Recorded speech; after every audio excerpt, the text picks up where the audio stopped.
السلام عليكم ورحمة الله.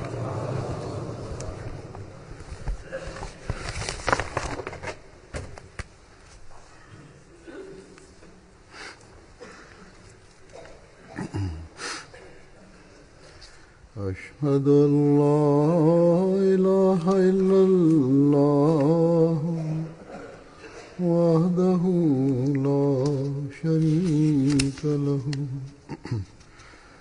وأشهد أن محمدا عبده ورسوله أما بعد فأعوذ بالله من الشيطان الرجيم بسم الله الرحمن الرحيم الحمد لله رب العالمين الرحمن الرحيم مالك يوم الدين إياك نعبد وإياك نستعين اهدنا الصراط المستقيم صراط الذين أنعمت عليهم غير المغضوب عليهم ولا الضالين.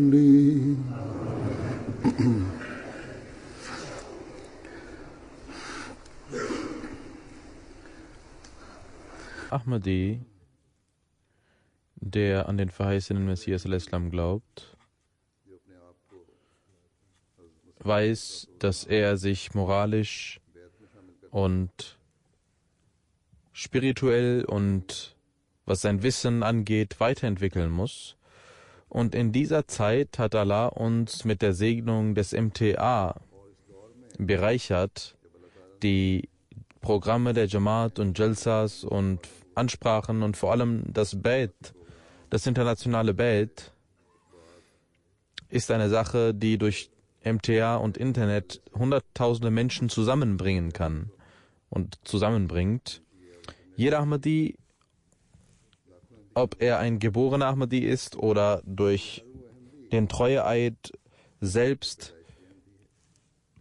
in die Ahmadiyyat beigetreten ist, keiner von ihnen kann sagen, dass wir nicht wissen, was die Verpflichtung des Treueeids, also des Bayats, ist. Es ist wichtig indes, dass wir, nachdem wir den Treueeid geleistet haben, versuchen zu verstehen, was dieser von uns verlangt. Und dass wir diese Verpflichtung und diesen Eid immer vor unseren Augen haben. Wenn wir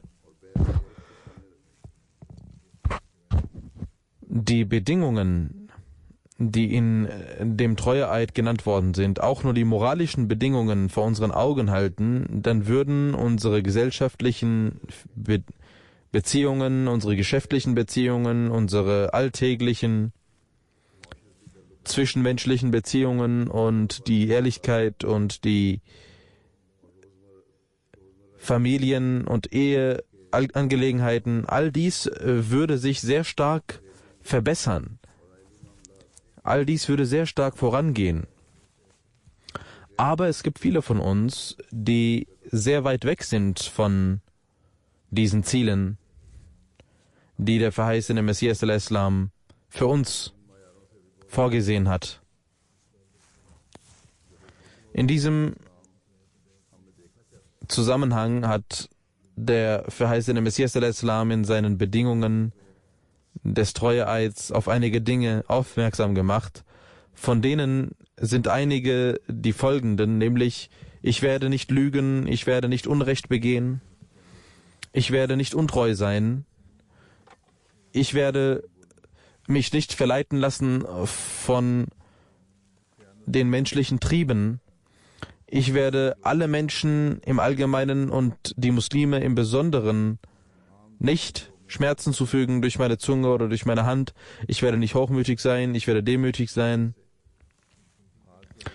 Ich werde gute moralische Werte zeigen und so mein Leben verbringen, zufrieden und glücklich mit dem, was ich habe. Dass ich versuchen werde, den Menschen immer Gutes zu tun. Wenn wir auf diese Dinge achten, dann können wir unsere hohen moralischen Werte, unsere moralischen Ränge erhöhen, unsere Ziele erreichen. Nicht nur, dass wir unsere moralischen Ränge erlangen können, sondern wir können die Höhen der moralischen Ränge erklimmen. Wenn wir aber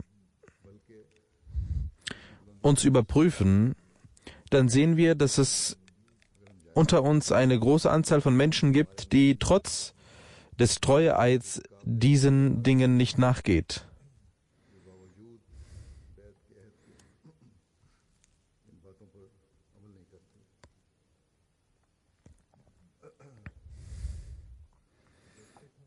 Solange wir persönlich nicht durch eine solche Situation gehen, wo wir unsere Pflichten, unsere Rechte, die uns zustehen, opfern und so Schmerzen auf uns nehmen und Opfer zeigen, können wir nicht weiterkommen. Wir sagen sehr lautstark, dass wir in der Tat solche Menschen sind, die diese moralischen Werte zeigen sollten. Und wer dies nicht zeigt, ist jemand, der Unrecht tut.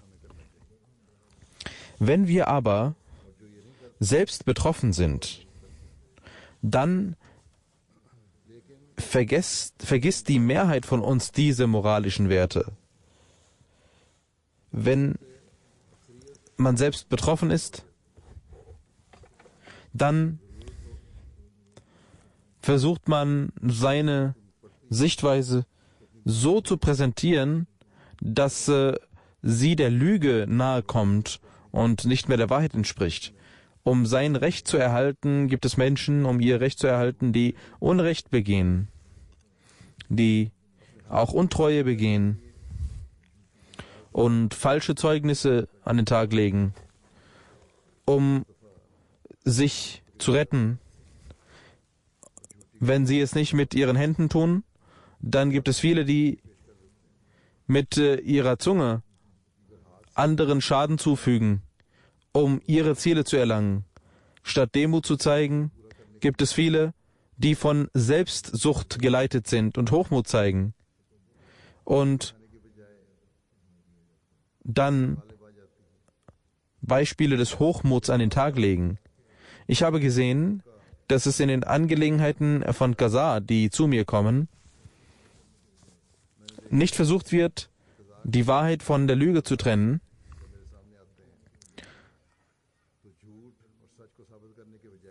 und sein Recht zu bekommen, was einem zusteht, sondern dass viele Menschen einfach ihre Ziele durchsetzen wollen, egal ob sie der Wahrheit entsprechen oder nicht. Ihre egoistischen Ziele stehen im Vordergrund. Auch im Geschäftsbereich sehen wir, dass die Menschen egoistisch handeln.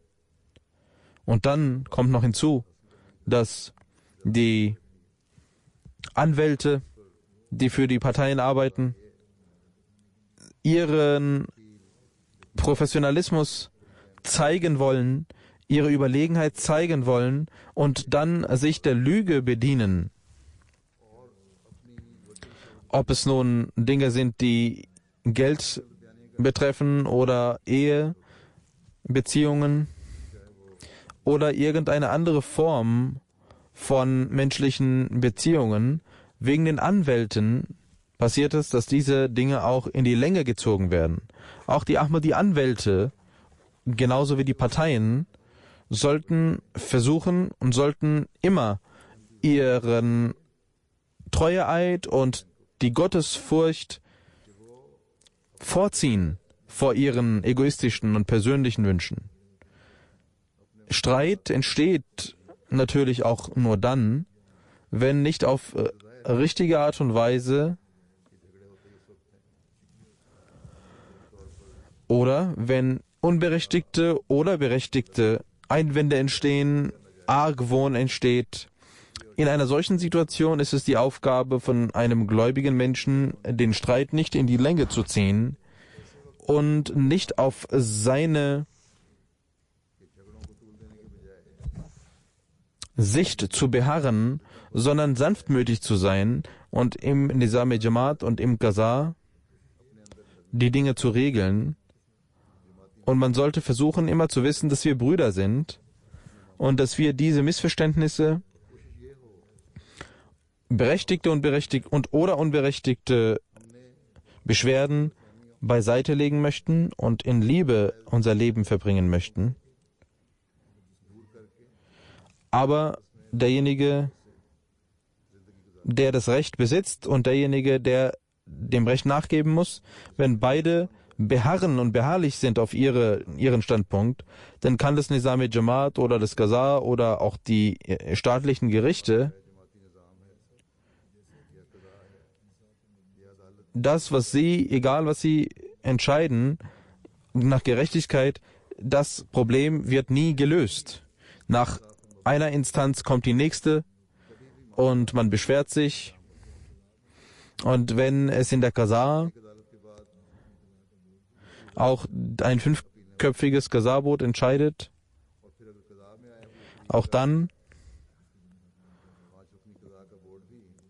passiert es manchmal, dass diejenigen, die verpflichtet worden sind, zu zahlen, dass sie das nicht tun, diese Sache nicht nachgehen oder mir schreiben, dass mir Unrecht geschieht. Und diese Beschwerden haben nie ein Ende. Und in der Tat, wie ich gesagt habe, passiert es aufgrund von Egoismus und Selbstsucht und Beharrlichkeit, falscher Beharrlichkeit. Wenn wir Probleme und Streitereien auf gute Art und Weise lösen wollen, dann müssen wir unsere falsche Beharrlichkeit beiseite legen. Manchmal muss man auch nachgeben, auch wenn man Recht hat, muss man manchmal nachgeben und der anderen Partei etwas zugutekommen lassen. Bis zu einem gewissen Grade muss man manchmal von seinem Recht auch ablassen. Was sagt uns Allah zu dieser Angelegenheit? Allah sagt, wa in kana zu usratin fanaziratun ila maisira wa an tasaddaqu khairul lakum in kuntum ta'lamun.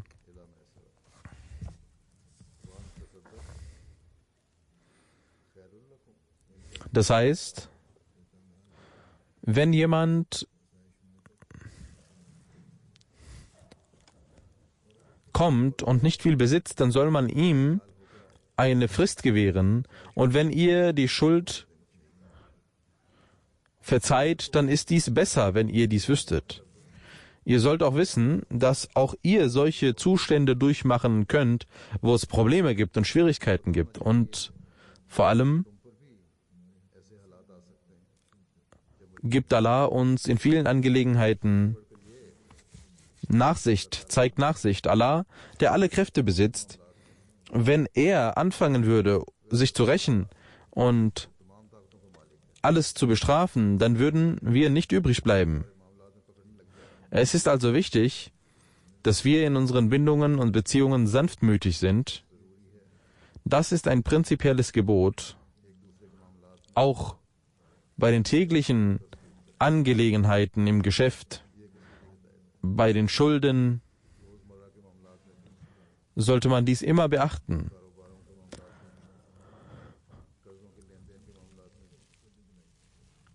Auch der heilige Prophet Muhammad sallallahu alaihi wasallam hat die Gläubigen immer wieder darauf aufmerksam gemacht, dass ihr Barmherzigkeit und Sanftmut walten lassen sollt mit den Menschen, dann wird Gott im Himmel auch Sanftmut und Barmherzigkeit walten lassen. Denn ansonsten sollten wir wissen, dass wir auch eines Tages von Gott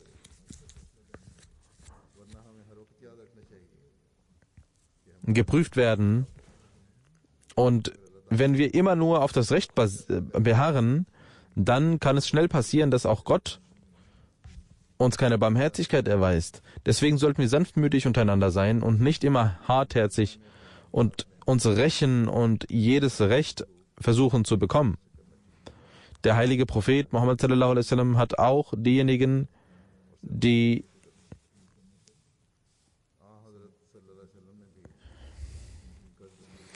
Schulden erlassen, ihnen oder sanftmütig sind, ihnen gesagt, dass sie das Paradies bekommen werden. Einmal sagte der heilige Prophet Muhammad sallallahu alaihi wasallam, wenn jemand Schulden aufnehmen muss und nach der Frist ihm eine Frist gewährt wird, weitere Frist, dann ist jeder Tag, der vergeht, eine Sadqa, die er leistet. Und der heilige Prophet Muhammad sallallahu alaihi wasallam sagt an einer Stelle, Sadqa ist eine Sache, die eure Schwierigkeiten und Übel beseitigt. Was ist das für ein schönes Geschäft?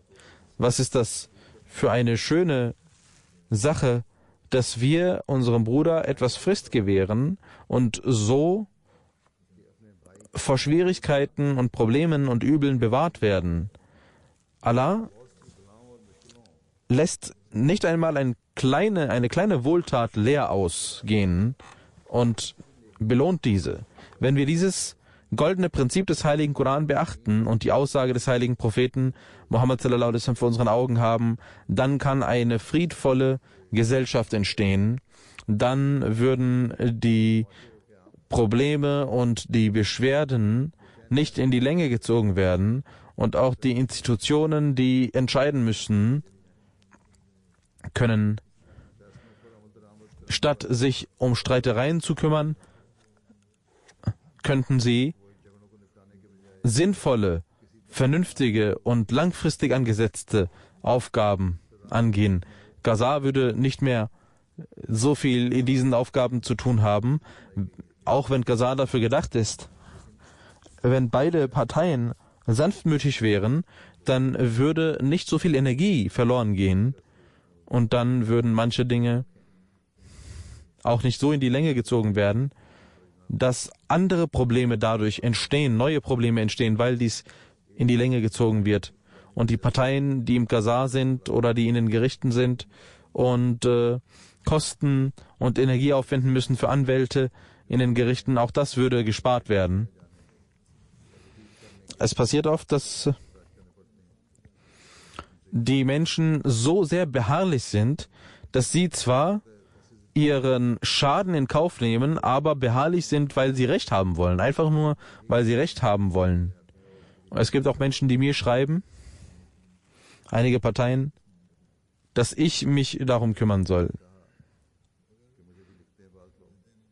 Wenn sie nicht beharrlich wären und selbstsüchtig wären, dann würde auch meine Zeit, statt in diesen Absurditäten mich zu beschäftigen, würde meine Zeit besser genutzt werden.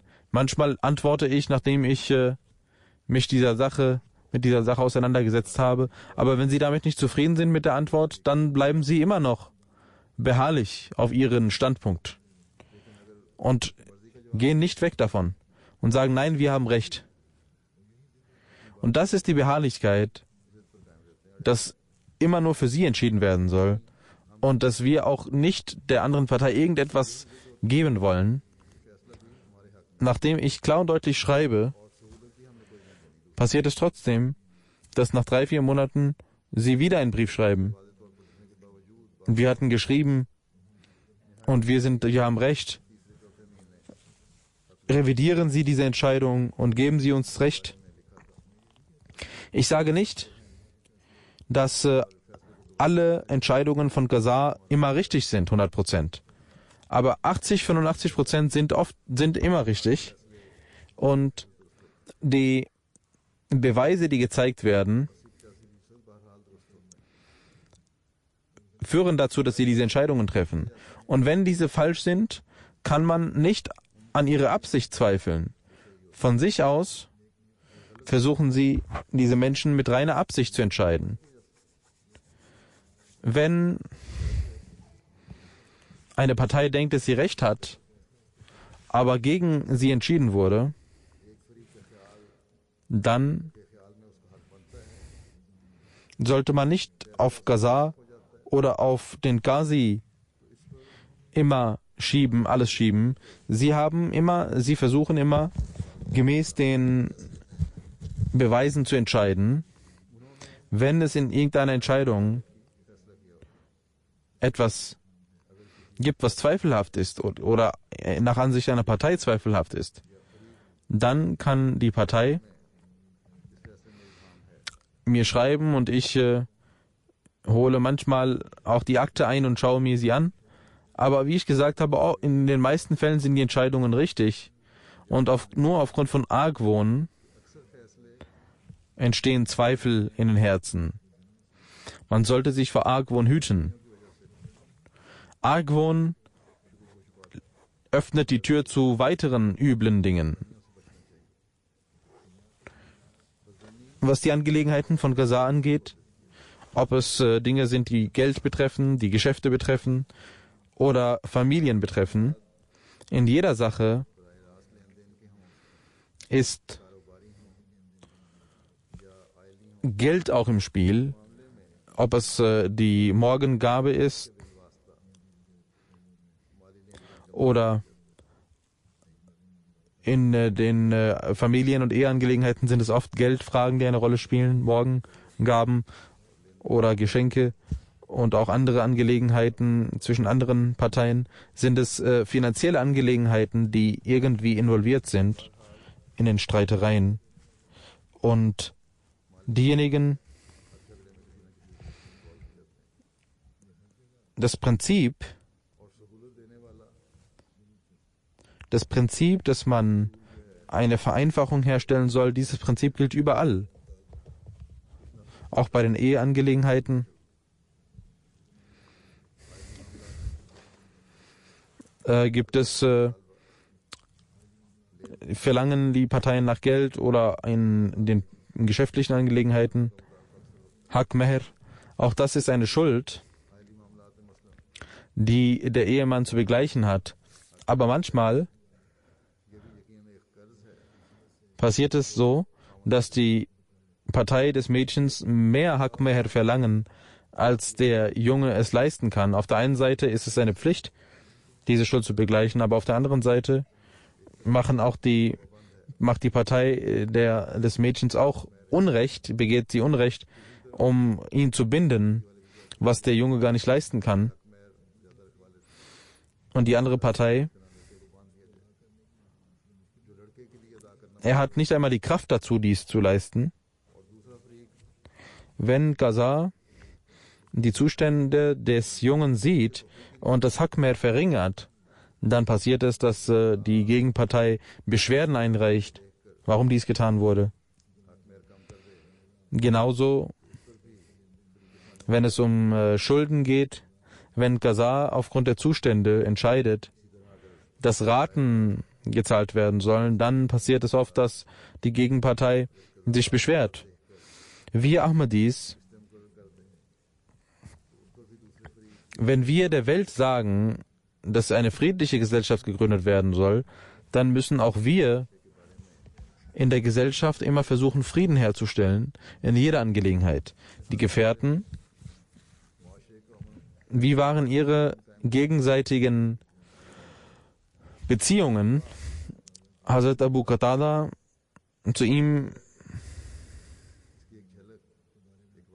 über ihn wird berichtet, dass ein Muslim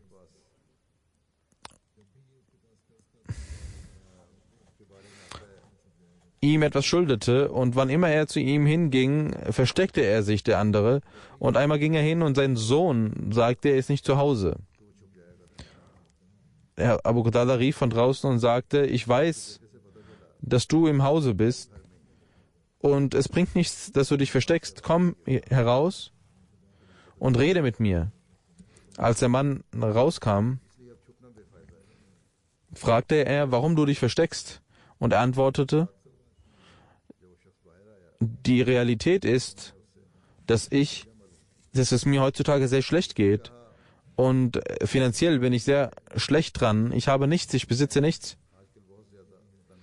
Und ich habe Kinder und muss auch für ihre Kosten sorgen.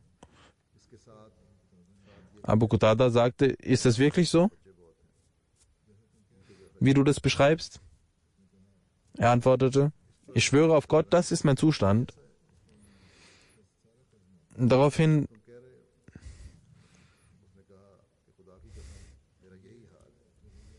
vergab er ihm die ganze Schuld. Das ist das Beispiel der Liebe, die in der Gesellschaft entstehen kann und wodurch Frieden hergestellt werden kann.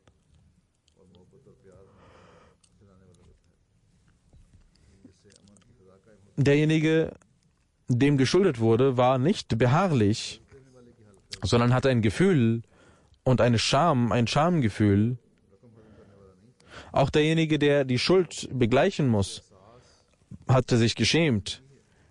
Er sagte nicht, dass er nicht geben will, wobei wir heute sehen, dass es in den Angelegenheiten solche Fälle gibt, die völlig entgegengesetzt sind dem, was eben gesagt wurde, dass sie zwar Geld nehmen und dann versuchen zu beweisen, dass wir gar nicht das Geld genommen hatten.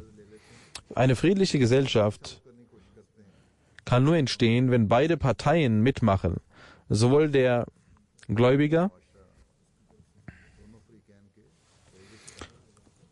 und diejenigen, die die Schuld begleichen müssen verantwortlich sein und sich Sorgen machen,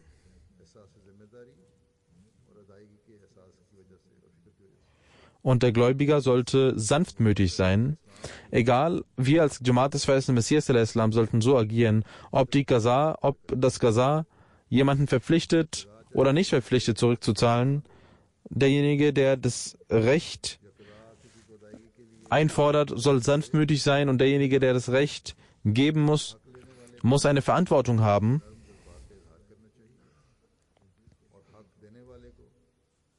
Und soll versuchen, seiner Verantwortung nachzugehen, vollständig versuchen, das Recht nicht zu erfüllen. Dazu hat Hazrat Muslim Maud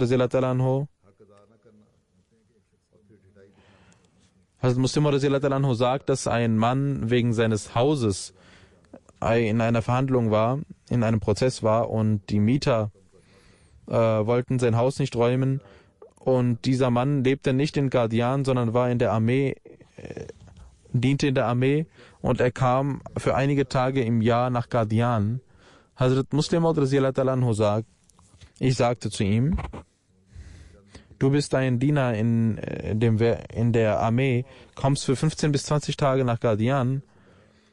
In dieser Zeit kannst du doch auch ein Gästehaus beziehen oder bei einem Freund leben. Zurzeit haben wir einen Mangel von Wohnungen. Wenn du einen Mieter hast und nur wegen deinen 15 Tagen einen Mieter entlässt, dann wird er in Schwierigkeiten kommen. Und er gab ihm einige Beispiele und sagte, dass die Gefährten, diejenigen, die von auswärts kamen, ihnen sogar ihre Grundstücke zur Verfügung stellten. Aber du bist nicht einmal bereit wegen 15, 20 Monaten, willst du einen Mann, der 11 Monate dort leben will und willst du hinausschmeißen von deinem Haus. Also Muslim sagt, er war beeindruckt von dieser Rede und er sagte, Huzur, Sie haben recht. Es ist mein Fehler gewesen, das zu fordern. Aber fragen Sie ihn doch mal, dass er 8, 9 Monate lang meine Miete nicht gezahlt hat. Fragen Sie ihn doch auch einmal. Weswegen ich dachte, dass ich ihm kündige und dass er mein Haus verlassen soll. Daraufhin sagte also Muslim, ich sagte zu dem Vermieter, du hast recht, du bist nicht schuld. Das, was du gesagt hast, das, was du sagst, ist richtig. Und wenn der Mieter, gar nicht zugibt oder gar nicht diese Sache anspricht, dass er keine Miete gezahlt hat, dann hast du absolut recht. Und Hazrat Muslim Maud sagt, ich war sehr aufgewühlt. Ich hatte nämlich versucht, ihn sanftmütig zu machen, aber er hatte mir etwas geantwortet, wofür ich überhaupt keine Antwort hatte. Wenn die Gegenpartei die Miete gezahlt hätte, dann sagt Hazrat Muslim Maud, hätte ich gesagt, dann hätte ich gewonnen, dann habe ich recht gehabt. Aber er gab mir einen Grund, dass der Mieter nicht einmal die Miete gezahlt hatte und trotzdem noch dort bleiben wollte. Also Muslim Maud sagt, mein Zustand war so, wie von einem Patan, der irgendwo gehört hatte, dass wenn jemand einfach das Glaubensbekenntnis durch jemanden aufsagen lässt, dann kommt man ins Paradies, und er nahm einen Hindu und sagte, du sollst die Kalima rezitieren. Der Hindu sagte, warum soll ich das islamische Glaubensbekenntnis rezitieren? Ich bin ein Hindu. Und er sagte, nein, du sollst lesen, sonst nehme ich mein Schwert raus und töte dich. Der Hindu sagte, okay, sag. Der Patan sagte, ja, dann lies. Und der Hindu sagte, nein, du sollst doch mir sagen, du bist doch der Muslim, du sollst mir sagen, wie das Glaubensbekenntnis geht. Du bist doch der Muslim. Der Patan sagte, ich kenne das Glaubensbekenntnis gar nicht. Heute ist es so, dass mein Schicksal schlecht ist und ich wäre ins Paradies gegangen, wenn du die Kalima gelesen hättest. Also Muslim Maud sagt, genauso ging es mir, als ich ihn sanftmütig machte, sagte er mir etwas, antwortete er mir etwas, dass mein Glaubensbekenntnis oder meine Kalima dort übrig blieb, wo es war. Und wenn der andere die Miete nicht, er die Miete gezahlt hätte, der Mieter, dann hätte ich sicherlich den Vermieter dazu gebracht, dass er die Kalima liest, aber ich habe es nicht geschafft. Es gibt viele Angelegenheiten, wo man mutig sein muss. Auch die Dinge, die in der Qasa kommen oder die zum Kalifen der Zeit kommen. Sollte man die Wahrheit sagen, statt später den Kalifen der Zeit beschämend zu machen. Man sollte auch versuchen, ihn davor zu schützen, dass er sich schämen muss. Wie ich gesagt habe, es gibt viele Angelegenheiten, wenn wir diejenigen, denen das Recht zusteht, wenn wir sie sanftmütig machen, dann passiert es manchmal, dass diejenigen, die das Recht geben müssen, dass sie immer noch beharrlich sind. Der heilige Prophet Muhammad sallallahu alaihi wasallam hat dazu, nämlich wie eine schöne, friedvolle Gesellschaft gegründet werden kann, was man dazu tun muss, unter den Muslimen, wie die Parteien ihre Rechte erfüllen müssen. Dazu einiges gesagt. Ich möchte einiges präsentieren.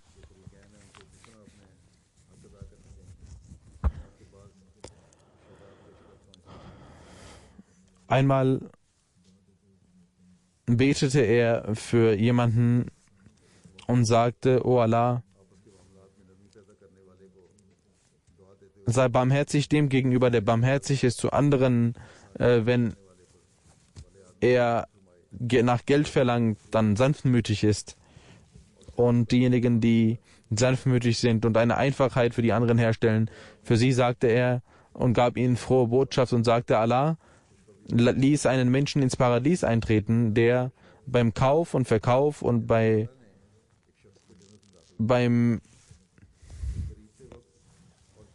er jemandem Schulden gab und nach diesen Schulden verlangte, nach einer Vereinfachung bestrebt war und die Menschen nicht vor Schwierigkeiten stellte. Deswegen kam er ins Paradies.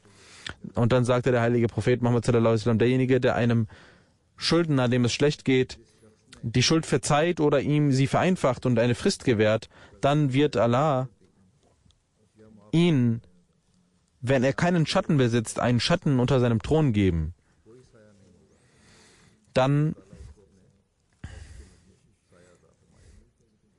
sagte der heilige Prophet Muhammad sallallahu alaihi wasallam über die Vergebung Gottes mit einem Menschen.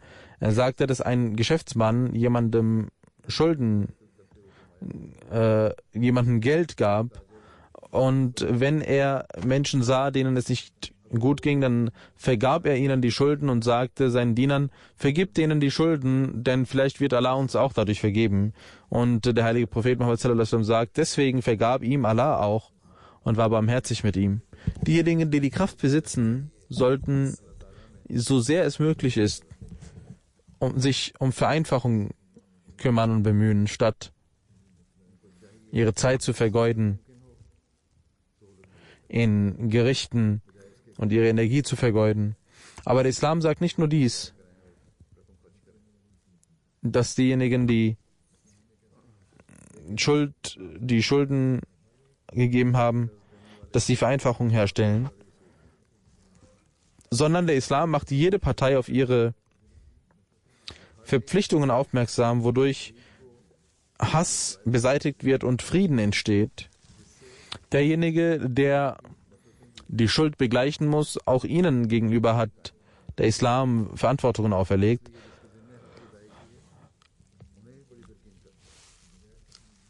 Hazrat Muslim hat ein Beispiel genannt, es gibt auch viele weitere Beispiele, dass die Menschen lügen und das Nizam kann diesen Menschen nicht helfen und niemals kann das Nizam diesen Menschen helfen. Wenn wir diesen Menschen helfen würden, dann würden diejenigen, die Rechte von anderen nicht erfüllen, würden die Freiheit besitzen, Unfrieden zu stiften. Unter den Bedingungen des feisten Messias al-Islam, in den Bedingungen des Bets, heißt es auch, dass man sich bemühen wird, Unfrieden zu beseitigen und nichts tun wird, was Unfrieden stiftet. In einer Überlieferung heißt es, dass der heilige Prophet Muhammad sallallahu alaihi wasallam sagte, derjenige, der lügt und in geschäftlichen Angelegenheiten lügt, man soll hinter ihm her sein und man soll dafür sorgen, dass er die Rechte von anderen nicht verletzt, obwohl er das Geld besitzt. Ihr sollt ihn verfolgen und ihr sollt dafür sorgen, dass er dies zurückgibt.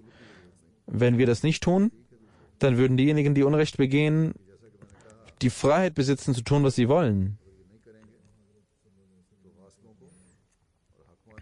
Dann sagte der heilige Prophet Muhammad sallallahu alaihi wasallam,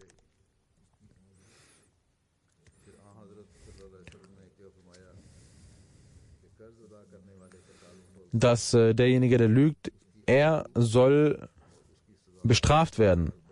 Und es ist die Aufgabe des Nizam Jamaat, diese Leute zu bestrafen, die so vorgehen. Und diejenigen, die den Entscheidungen des Qaza nicht folgen, dann bestraft werden, sollten nicht sich beschweren, dass mit ihnen so umgegangen wurde. Allahs Prophet hat dem Nizam Jamaat die Erlaubnis gegeben, ihn zu bestrafen. Auch das Gesetz des Landes bestraft solche Menschen. Und dann gibt es eine Aussage, eine sehr furchterregende Aussage des heiligen Propheten Muhammad sallallahu alaihi wasallam, die er in Bezug auf jene geleistet hat, die nicht die Rechte erfüllen. Diejenigen, die das Recht des anderen nicht erfüllen, derjenige, der Geld nimmt von den Menschen mit der Absicht, dies zurückzuzahlen, Allah wird von seiner Seite aus das Geld zurückzahlen. Und derjenige, der nur Geld nimmt mit der Absicht, das Geld nicht zurückzuzahlen und zu vereinnahmen, Allah wird ihn auch vereinnahmen. Wenn die Absicht also rein ist, dann gibt Allah einem die Mittel dazu, dies zu erfüllen und lässt vielleicht den Gläubiger auch sanft werden. Aber wenn die Absicht nicht rein ist, dann bestraft auch Allah diesen Menschen. Der heilige Prophet Muhammad sallallahu alaihi wasallam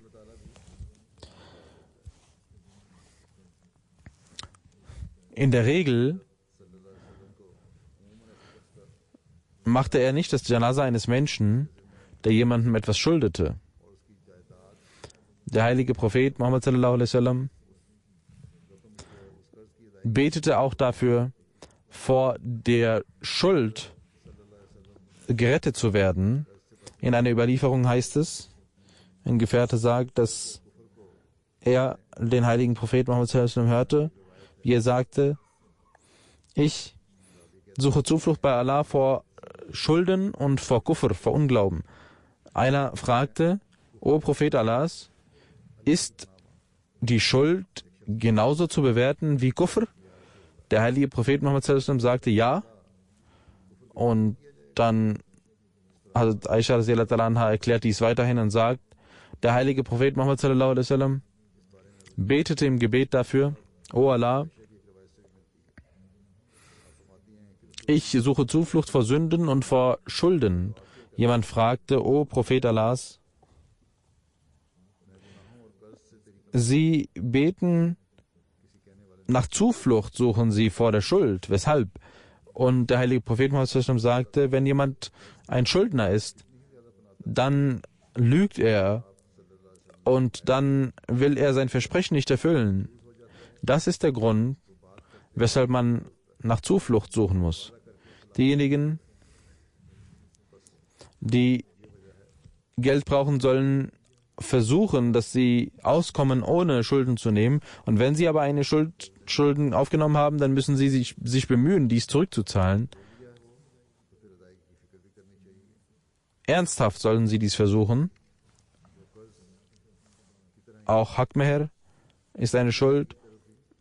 Wenn nach den Entscheidungen des Qasar sie ihre Schuld erlassen lassen wollen, dann müssen sie das mit der Gegenpartei tun. Nur derjenige, dem das Recht zusteht, kann diese Schuld erlassen. Die Mitglieder der Jamaat sollten sich darum bemühen und kümmern. Die Schulden, dazu hat der erste Kalif radhiyallahu ta'ala anhu ein Rezept gegeben. Wenn diejenigen, die Schulden, jemandem etwas schulden, wenn sie dem folgen würden, dann wäre es besser. Er sagte, ihr sollt Istighfar machen, sehr oft Istighfar machen. Zweitens, ihr sollt nicht unnötige Ausgaben machen. Die meisten Schulden fußen auf unsinnige Kosten, auf Wünsche, die entstehen, unnötige Wünsche, die entstehen. Und drittens sagte er, wenn ihr auch nur einen Pfennig bekommt, dann sollt ihr es demjenigen, dem ihr das schuldet, zurückgeben. Auch wenn es wenig Geld ist, sollt ihr ihm zurückgeben, bis ihr die Schuld beglichen habt.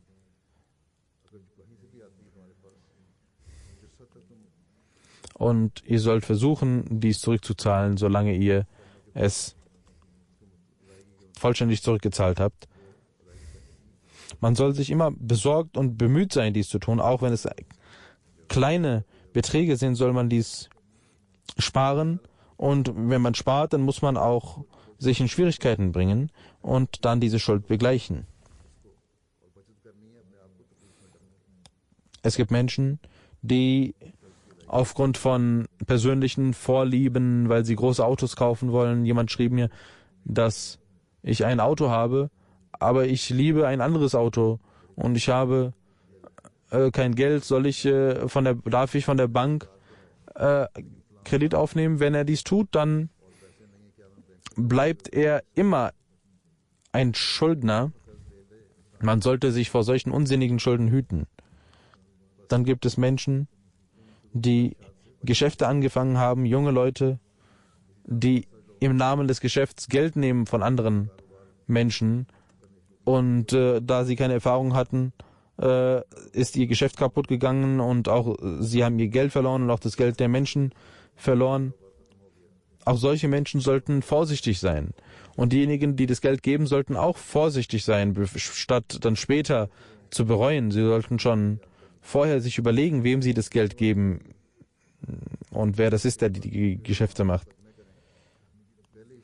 denn dann verlieren sie ihr eigenes Geld und diejenigen, denen sie das geliehen haben, auch er, der Arme, aber manchmal ist er auch nicht arm, sondern hat auch keine gute Absicht. Und dann kommen Verhandlungen und dann kommt man in Schwierigkeiten. Man sollte sich vor diesen Dingen hüten, damit eine friedliche Gesellschaft in uns entsteht. Möge Allah uns die Kraft geben, dass wir in unserem Leben eine friedliche Gesellschaft etablieren und zu wahren Gläubigen werden und die hohen moralischen Werte, die der verheißene Messias von uns verlangt hat, die auch der heilige Koran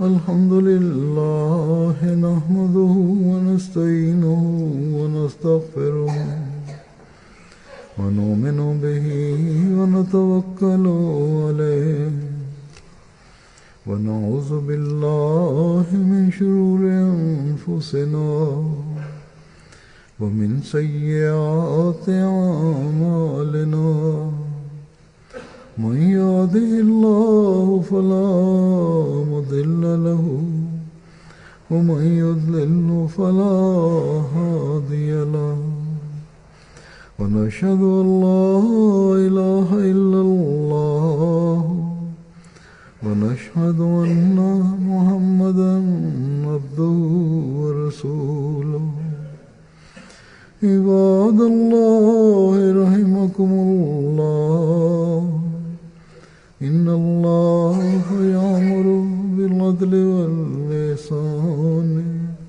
وإيتاء ذي القربى وينهى عن الفحشاء والمنكر والبغي يعظكم لعلكم تذكرون اذكروا الله يذكركم وادعوه يستجب لكم ولذكر الله